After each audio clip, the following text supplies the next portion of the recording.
Hi guys, it's Mary, Queen MLB. Talk to me Tuesday, November 17th, 2020. We're getting close to the end of the year, getting close to the holidays, which on the one hand pleases me because this year's not been the best for us. Although I just love how people think that January 1, we're going to party hard on New Year's Eve because January 1 we're going to wake up and everything's going to be normal. So can't wait for that. But also the holidays scare me because we just had yesterday we discovered, I don't know what I have on my mouth here, a little piece of thread. Yesterday we were informed that we now have the 5th positive case of coronavirus at our office. It is a big office. We have offices in 3 cities. There are 150 people in my office in downtown Baton Rouge, and we are on 3 floors. There's only been 1 case on my floor, but this is 5 cases in my office, not counting the other cities. I don't know what they're doing.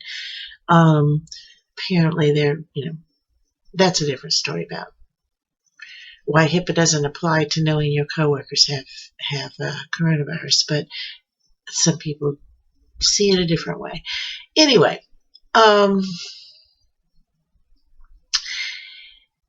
it frightens me that in Louisiana, coronavirus got its first big foot in the door at Mardi Gras, and we didn't know better in the early spring, and people from Baton Rouge went down to New Orleans, and people from the world came into New Orleans, and everybody went home with this new thing. Well, as we head back into the holidays, people are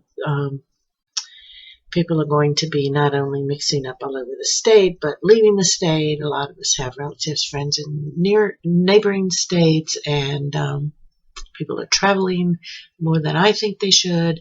And so I kind of don't like.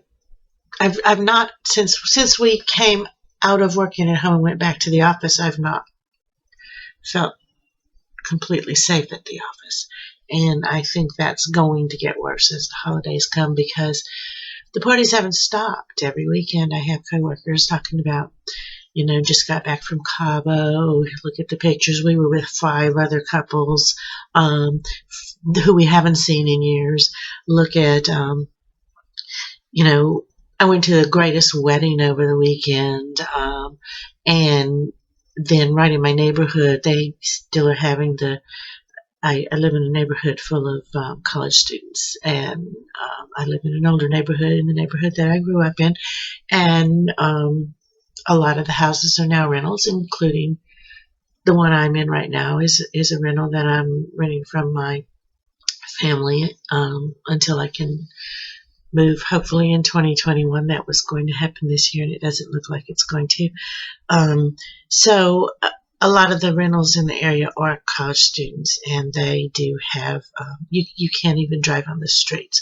They park every single night. I don't know if they're not going to class or if they're in virtual classes in the afternoons. I don't know what they're doing, but they are partying every night. The lights, the music, it seems like New Year's Eve every night, and it wasn't like this in prior years. And so it's like there's more partying going on 7 nights a week in my neighborhood, and it seems to be more an act of defiance because, like I said, it wasn't like this in past years except for holidays and graduations. So I am fearful, and I do fear that it's going to be worse as the year goes on into the holidays. And our current order from our governor went into effect let's see, Thursday, it ended Friday. So Thursday, our governor extended it for 3 weeks. So I don't expect him to do anything. We extended phase 3. I don't really expect him to do anything in the next 3 weeks because he did extend it. But at that point, I'm hopeful that we're going to go into some more restrictions. But, you know, the people who are already being reckless, including my immediate supervisor, who just his solution is simply stay away from me. I'm not being careful at all. And, you know, tells me about the parties he's at. And I'm like, okay, at least he's warned me, but he's my boss. We work closely together. So, I did see something on Facebook yesterday that said, and I'm sure one of you may have posted it, I don't remember, but it said that if your governor's new order is severely impacting your social life, you're probably one of the reasons the governor issued a new order. And that's what I mean. The people who are not complying right now with general safety that we've all been told to comply with, whether there's a governor's order or not, are not going to comply with the new order. So I think I'm just concerned. So anyway, back to sewing. I didn't get a lot done, but I had some fun, and I feel like I don't care if I was productive. I do feel productive, though. I didn't get a lot done. I got one more block made on my Monarch, and it's a middle block that's not too very exciting. So we'll skip a picture on that. It's just coming along. That's just so fun. I did, I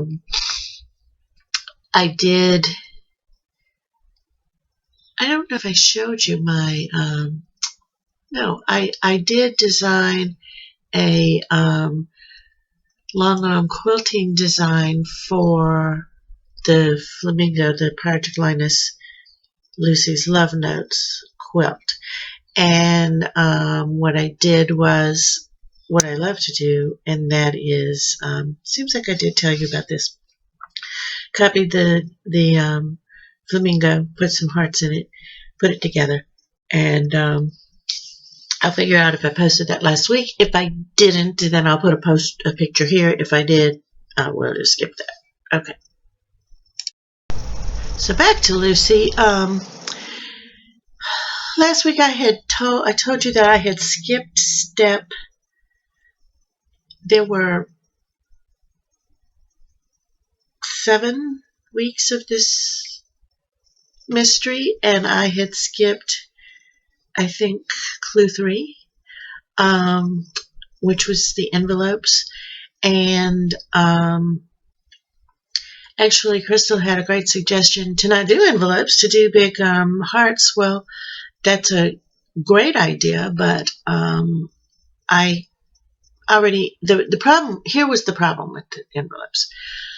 I wanted to make them different, and I saw it, and I had a different thing in my head, and I decided to make them different, and to do that was going to be complicated, and so I overcomplicated it right out of what I had the desire to do, and they didn't get done. So I did start them last week, and then this week they were going to have the same base, so I had started them. And then this week I said, you know what, I'm being crazy, and I told you that it affected Lucy's eye, because you were supposed to put little applique hearts on the closure to the envelope, and like a sticker on an envelope. And they even provided a design for your embroidery machine if you wanted to make the hearts, which I thought was awfully cool. And so if I was going to use some sort of applique for the hearts, then I wanted to use the applique for Lucy's eye. Machine embroidery for the heart and the eye, rather, because they had the embroidery for the hearts and applique for the eye. Um, and I thought, so I wasn't doing the eye, and then I made the decision to use buttons for both the envelope and the eye. Showed you the button for the eye last week, which I'm still just very, very pleased with. So anyway, we got it all worked out, and the only change that I made two changes. One is I did use buttons instead of hard appliques. Not completely sure that's straight, but oh, maybe it is. And here, this is my background. There'll be 8 of these. This is my envelope. So on the quilt, when this is closed, it will look like this. The second change I made is that I put it at a jaunty angle. And so there'll be some a little like this and some a little like that. I don't want to go crazy and put them at every angle. I'm just going to have half of them at that angle and half of them at that angle. And no, I didn't measure it, and no, they won't match. They'll be okay. So here is the jaunty angle of my envelope, and here is the envelope with the button sewed on. Now, the reason you need something here is to cover up the stitching for the Velcro you're putting on here so that it will close and open. And when it opens, you've got this lining in here, and there's a lot of handwork on this. Well, I have finished one, and the other 7 are coming along nicely. They just need the handwork, which I really don't mind. I enjoy handwork. But I got the stick-on Velcro, and because this is a gift to a child, I can't just say, well, if it comes off, I'll repair it. So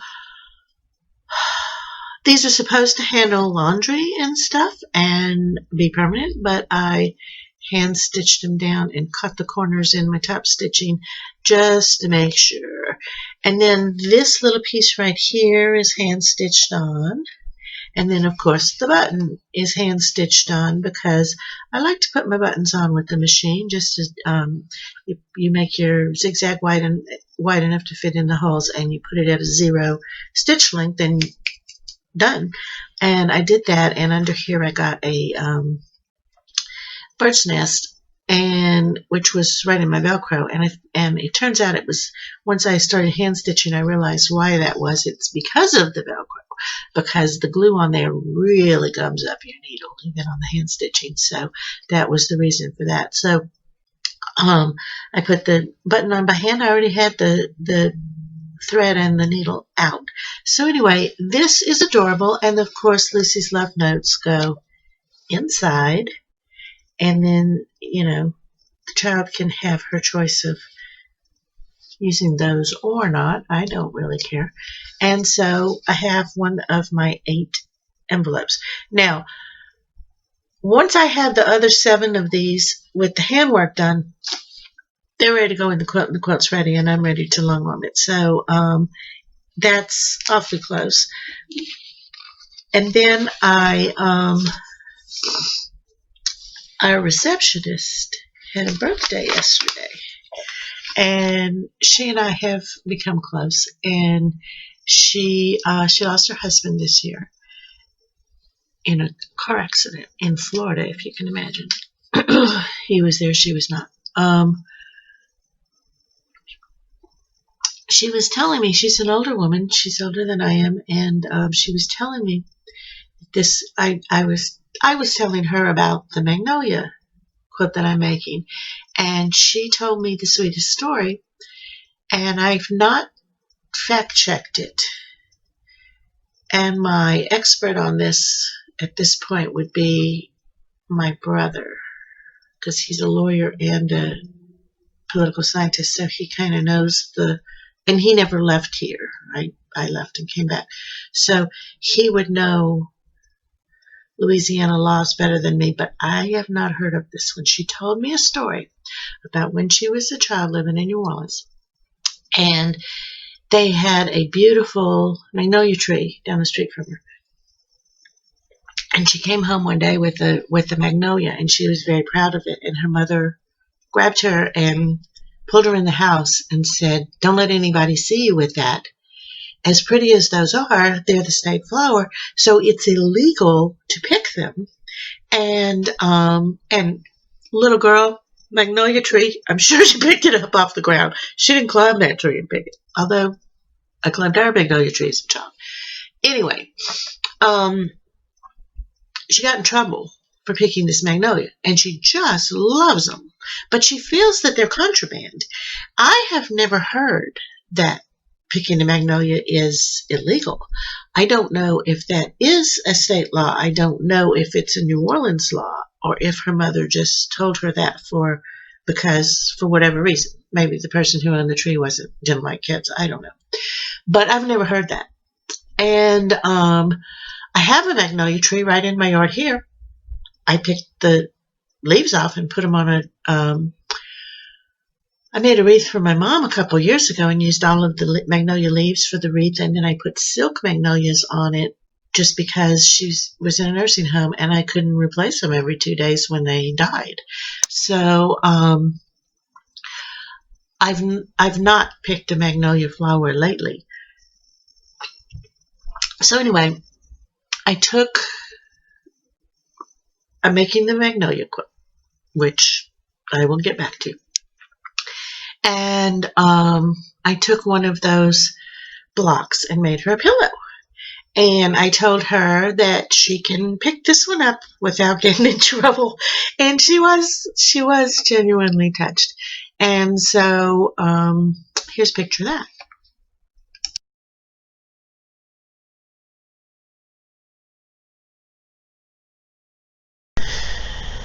And then one of my secretaries is having a birthday today, but she's taking her birthday off, which we get to do unless we traded it in while we were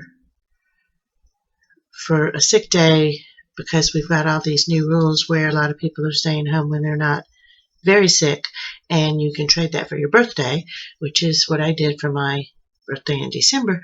So she is off today, and I will be making her a pillow for tomorrow. She loves red, and I'm making a poppy quilt, so I have poppy fabric. I'm going to make her a poppy pillow tonight. So that's what I've been working on. Been doing a little more design that isn't fun if it isn't finished enough to show what it is, and you haven't seen the quilt that's in my head to go under it. So that's been my week. I hope you all have a wonderful week, and I've got to get dressed and go back into the COVID-19 den, and hope I don't get Rona. So otherwise I'm good, except for